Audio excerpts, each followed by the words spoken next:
सावन शिवरात्रि व्रत कथा। पौराणिक ग्रंथों के अनुसार सावन शिवरात्रि के दिन भगवान शिव ने समुद्र मंथन से निकले हलाहल विष को अपने कंठ में धारण किया था, जिससे शिव जी की कंठ नीला पड़ गया। इस विष के प्रभाव को कम करने के लिए सभी देवी देवताओं ने भोलेनाथ का जल से अभिषेक किया। तभी से सावन शिवरात्रि पर भगवान शिव को जल चढ़ाने की परंपरा शुरू हुई। इस दिन सभी भक्त भगवान शिव का जलाभिषेक और रुद्राभिषेक करते हैं, साथ ही विधि विधान से पूजा करते हैं और व्रत रखते हैं। अब ऐसे में जो भक्त सावन शिवरात्रि का व्रत रख रहे हैं वे इस व्रत कथा को जरूर सुने या फिर पढ़ें, क्योंकि बिना कथा के व्रत अधूरा माना जाता है। तो दोस्तों, जानेंगे सावन शिवरात्रि की व्रत कथा। एक बार चित्रभानु नामक शिकारी जानवरों का शिकार करके जंगल में अपना घर चलाता था। शिकारी पर साहूकार का कर्ज था जो वह नहीं चुका सका।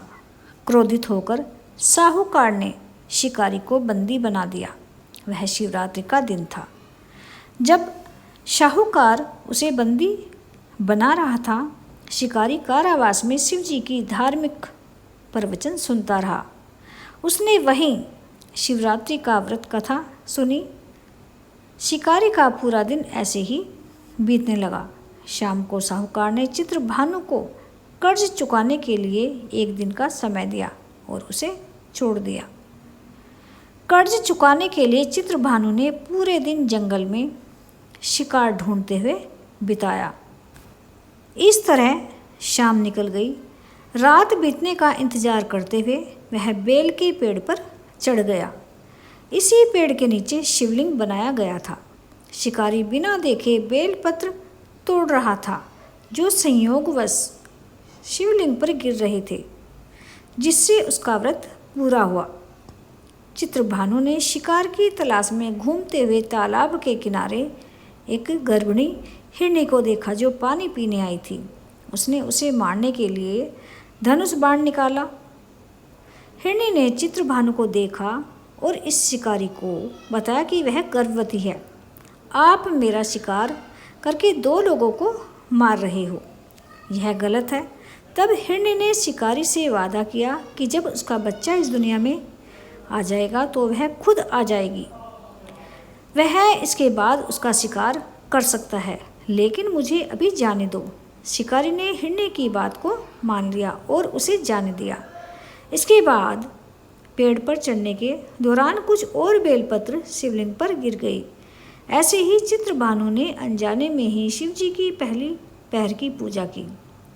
कुछ देर बाद शिकारी ने एक और हिरनी को देखा। शिकारी को उसे देखकर बहुत खुशी हुई और शिकार करने को तैयार हो गया। हिरनी ने कहा कि वह अपने प्रेमी को ढूंढ रही है। मैं एक उत्सुक हिरनी हूँ। मैं अपने पति से मिलते ही आऊँगी। रात का अंतिम पहर बीत चुका था। इस बार भी चित्रभानु से बेलपत्र टूट गया और शिवलिंग पर गिर गया। इससे भी उसके पहर की पूजा हो गई। शिकारी ने पूरी रात इंतजार करने के बाद सुबह हिरण को देखा। उसने ठान लिया कि वह उसका शिकार करेगा। शिकारी ने अपनी प्रत्यंचा चढ़ाई। तभी उस हिरण ने कहा कि अगर वह 3 हिरनियों को और उनके बच्चों का शिकार कर चुका होता तो उसका भी शिकार कर लेता, ताकि उसे उनके वियोग में दुखी नहीं होना पड़ा होता। लेकिन उसे भी छोड़ दो, अगर जीवन दान दिया है वह आ जाएगा, तब वह उन सभी से मिल लेगा। अब शिकारी ने उस हिरण को रात भर की घटना बताई। तब उस हिरण ने कहा कि वह 3 हिरनियाँ उसी की पत्नी हैं। शिकारी को हिरण ने बताया कि जिस प्रकार 3 हिरनियाँ यहाँ से गई और अगर उनकी मृत्यु हो जाती तो वो धर्म का पालन नहीं कर पाएंगी। हिरण ने शिकारी से कहा कि जिस तरह उसने विश्वास कर हिरनियों को जाने दिया, उसी तरह से उसे भी जाने दे। वह जल्दी ही पूरे परिवार के साथ शिकारी के सामने आ जाएगा।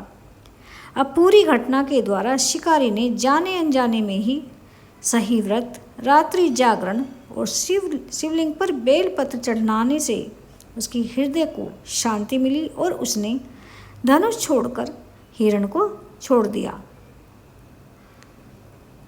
थोड़ी देर में एक मृग शिकारी के सामने आ गया, लेकिन जंगली पशुओं का प्रेम देखकर शिकारी को बहुत ग्लानि हुई।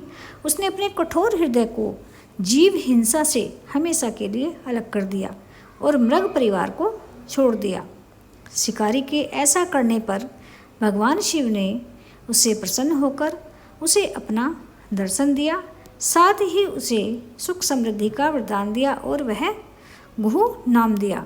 इस प्रकार सावन शिवरात्रि के दिन भोलेनाथ की पूजा करने, कथा का पाठ करने, जागरण करने और चारों पहर की उपासना करने से भगवान शिव प्रसन्न होते हैं और भक्ति की हर मनोकामना पूर्ण करते हैं। तो दोस्तों, ये थी शिवरात्रि की कहानी आपको कैसी लगी कमेंट करके अवश्य बताइएगा। वीडियो पसंद आया हो तो वीडियो को लाइक शेयर कीजिएगा और यदि चैनल पर पहली बार आए हैं तो प्लीज़ चैनल को भी सब्सक्राइब ज़रूर कीजिएगा। तो दोस्तों, मिलते हैं अगले वीडियो में, तब तक के लिए राधे राधे।